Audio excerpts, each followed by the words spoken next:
Hello दोस्तों, मैं सुहेंद्र कुमार पटेल आप सभी का आपके अपने YouTube चैनल SKP क्लासेस में स्वागत करता हूं।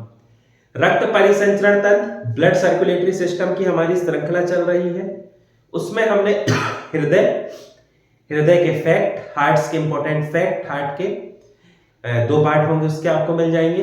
फिर हमने पढ़ा आर्टरी, हार्ट से रिलेटेड डिसीज, और आज हम इस वीडियो के अंतिम जो कह सकते हैं पड़ाव में है वो ये है कि हम यहां पर पढ़ेंगे वेन, या जिसे अपन कहते हैं सिरा। धमनी पढ़ चुके हैं आर्टरी, अब हम शुरुआत करते हैं वेन, या जिसे अपन कहते हैं सिरा। बहुत सिंपल है। जो आर्टरी था ना, बस समझते चलो, उसी का विपरीत करना है, लेकिन हाँ थोड़ा सा लॉजिकली चीजें हैं जिसको अपन समझते हैं। करें शुरुआत। तो यदि वेन या सिरा की बात की जाए तो हमारे शरीर में पाई जाने वाली ऐसी ब्लड डक्ट्स या जिसे अपन हिंदी में कहते हैं रुधिर वाहिनी, ऐसी ब्लड डक्ट्स या रुधिर वाहिनी जिनमें अशुद्ध रक्त होता, जिनमें इम्प्योर ब्लड या इनमें क्या होता है अशुद्ध रक्त। अब बात आती है कि भैया ये जो अशुद्ध रक्त है इसके भी अलग अलग मतलब है। कैसे? तो ऐसा ब्लड जिसमें कार्बन डाइऑक्साइड मिली हो उसे अपन कहते हैं अशुद्ध रक्त, या इसे ही अपन कहते हैं डी ऑक्सीजनेटेड ब्लड। हिंदी में क्या कहेंगे? अनऑक्सीकृत रक्त। उसको कहते हैं ऑक्सीजनेटेड को ऑक्सीकृत, ये डीऑक्सीजनेटेड है, अनऑक्सीकृत रुधिर या रक्त। तो हमारे शरीर में जितने भी टिश्यू हैं, जितने भी ऊतक या टिश्यू हैं, इन सभी का जो भी इम्प्योर ब्लड है, अशुद्ध रक्त है, उस इम्प्योर ब्लड को शुद्ध करने के लिए फेफड़े में पहुंचाना पड़ेगा, लंग्स में। पर अब वो तो डायरेक्ट लंग्स में लेके नहीं जाएंगे, लंग्स में ले जाने का काम तो कौन करेगा? हार्ट करेगा। तो जितने भी इम्प्योर ब्लड है उसको हार्ट में पहुंचा देने के लिए क्या होती है? वेन या सिरा। याद हो आपको, तो अपन ने पढ़ा था हार्ट में इम्प्योर ब्लड लाने का काम करती है वेना कावा वेन या वेना कावा सिरा। ये जो वेना कावा सिरा है दो होती हैं, एक होती है इंफीरियर वेना कावा और एक होती है सुपीरियर वेना कावा। ठीक? डायफ्राम के ऊपर के इम्प्योर ब्लड को, डायफ्राम ये हो गया अपना, डायफ्राम के ऊपर जितना भी इम्प्योर ब्लड है, अशुद्ध रक्त है, उसको हृदय में लाने का काम जो करेगी वो होती है सुपीरियर वेना कावा। और डायफ्राम के नीचे वाला जो ब्लड है, डायफ्राम के नीचे इम्प्योर ब्लड है, उसको पहुंचाने के लिए जो काम करेगी वो होती है इंफीरियर वेना कावा। ठीक? अब आगे बढ़े तो अगला पॉइंट आपके दिमाग में आएगा, लार्जेस्ट वेन। शरीर की सबसे बड़ी सिरा कौन सी है? तो इसका आंसर यही है, वेना कावा। बहुत सारी किताब है जहां पर महासिरा लिखा होता है।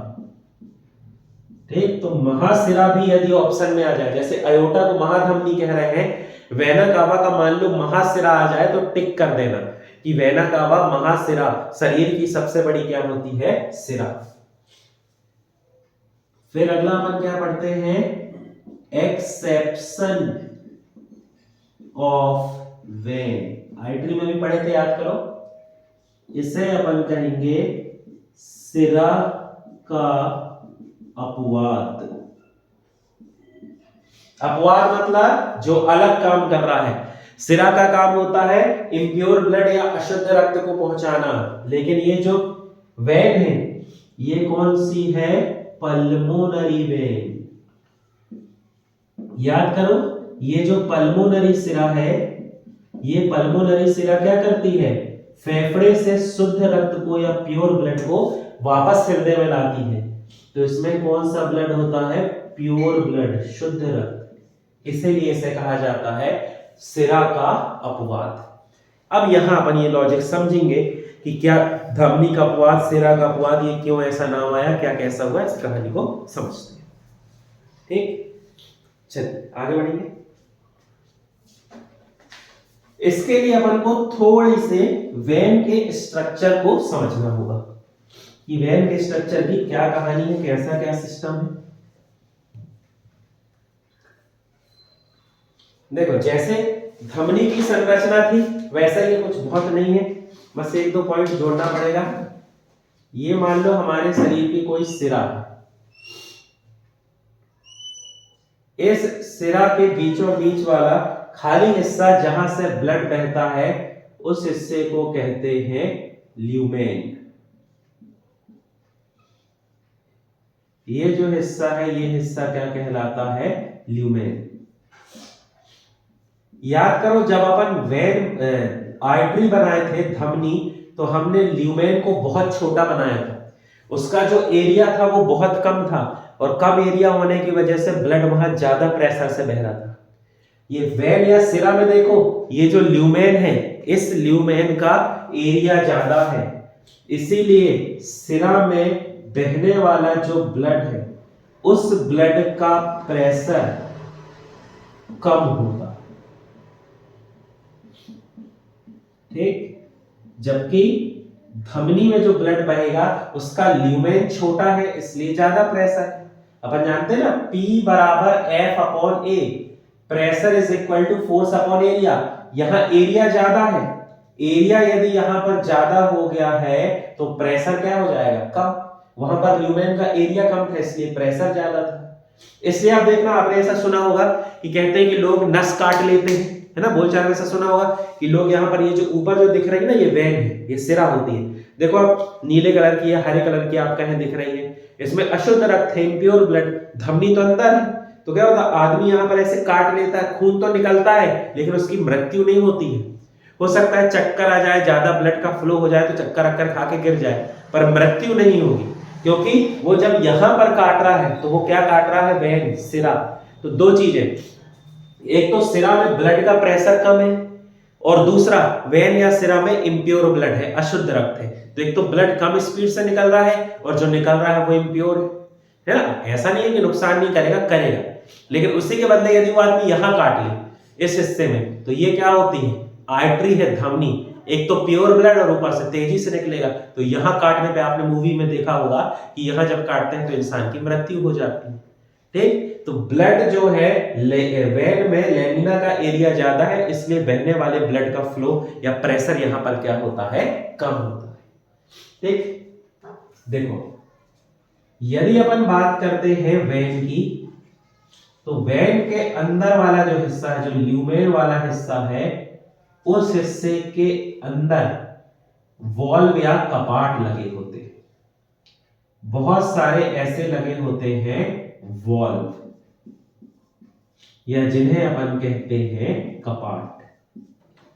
अब इस वॉल्व या कपाट का क्या काम है, तो जब ब्लड इस डायरेक्शन में फ्लो हो रहा है, समझना, ये ब्लड का डायरेक्शन है, ब्लड जो है A से B में जा रहा है। ठीक, जब इस डायरेक्शन में ब्लड फ्लो होगा तो ये जो वॉल्व या कपाट है ये खुल जाएंगे और ब्लड को आसानी से फ्लो होने देंगे, कोई दिक्कत नहीं करेंगे। लेकिन यदि ये ब्लड लौट कर वापस आना चाहे तो ये क्या होगा, ये जो वॉल्व या कपाट है, ये जो वॉल्व ऐसे है ना, जो ब्लड को जाने दे रही है, ऐसे आ जाएंगे और ये बंद हो जाएंगे और ब्लड के फ्लो को रोक देंगे। तो ये जो वॉल्व या कपाट वाली सुविधा है, ये केवल और केवल पाई जाती है किसमें, हमारी वेन, जिसे अपन कहते हैं सिरा। ये सुविधा सिर्फ किसमें होती है, सिरा में। अब लॉजिक लगाओ, ऐसा सिरा में ही क्यों है, क्यों, क्योंकि जो हमारी आर्टरी या सिरा है उसमें इम्प्योर ब्लड होता है, अशुद्ध रक्त होता है। तो कहीं अशुद्ध रक्त और शुद्ध रक्त, इम्प्योर ब्लड और प्योर ब्लड आपस में मिल ना जाए, इसके लिए ये बनी होती है वॉल्व या कपाट। सामान्य रूप से सब सही है तो कोई दिक्कत नहीं, अलग पाइप है जिसमें अशुद्ध रक्त है, इम्प्योर ब्लड, अलग पाइप है जिसमें प्योर ब्लड है। पर मान लो कोई घटना घट जाए, कोई एक्सीडेंट हो जाए, कोई दुर्घटना हो जाए, आर्टरी वेंस फट जाए या कट जाए, तो प्योर और इम्प्योर ब्लड आपस में ना मिले, इससे बचाने के लिए हमारी वेन या सिरा में क्या होते हैं, कपाट। इसका सबसे अच्छा यदि आपको एग्जांपल समझना हो तो आपने देखा होगा कि हम कोई भी एक एंगल पे या एक प्रकार से होते हैं तो हमारे शरीर में झुनझुनी चढ़ जाती है। आजमाया आपने? जैसे मान लो ये जो वेन है, इस वेन का काम है उंगली में जितना भी इम्प्योर ब्लड होगा उसको हार्ट में पहुंचाना। अब मान लो मैं हाथ ऐसे ऊपर कर लूं, जैसे ही देखो ये इसकी ब्लड फ्लो होने की ये दिशा थी, मैंने जैसे ही हाथ ऊपर किया ब्लड फ्लो होने की दिशा बदल गई, तो क्या होगा, ये जो वॉल्व है, ये जो ऐसे वॉल्व है, ये क्या हो जाएंगे, बंद हो जाएंगे। यहां पर पूरे वॉल्व बंद हो गए। अब वॉल्व बंद हो गए तो क्या हुआ, ये जो अंगुलियों का जो अपने फिंगर का इम्प्योर ब्लड था, अशुद्ध रक्त, ये नहीं जा पा रहा है। अब जब अशुद्ध रक्त नहीं जा पा रहा है तो धमनी जो है, आर्टरी, यहां पर प्योर ब्लड या शुद्ध रक्त को नहीं ला पा रही।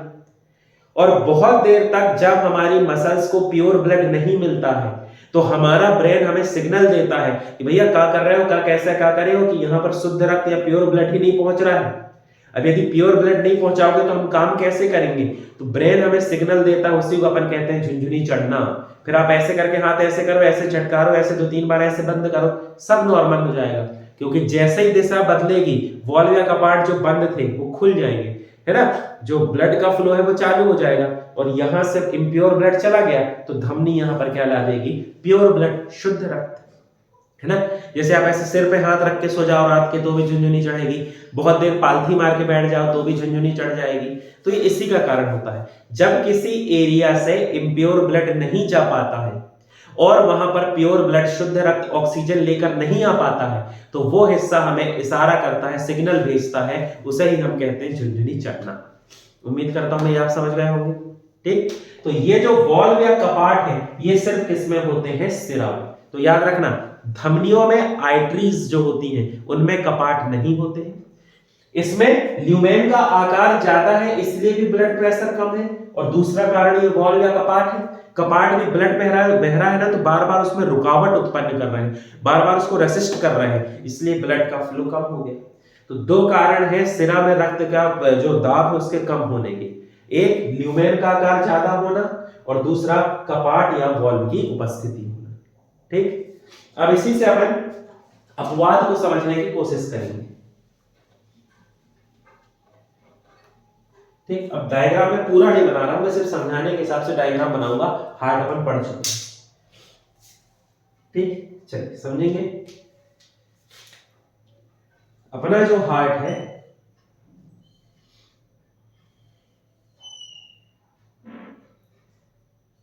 शॉर्ट फॉर्म लिखूंगा मैं, नाम की समझ जाना आप लोग।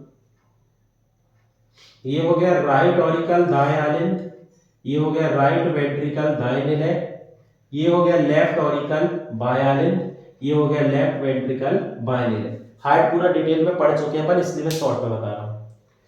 ये जो राइट वेंट्रिकल है दाएं निलय, यहां से पल्मोनरी आर्टरी ब्लड को पहुंचाती है लंग्स में।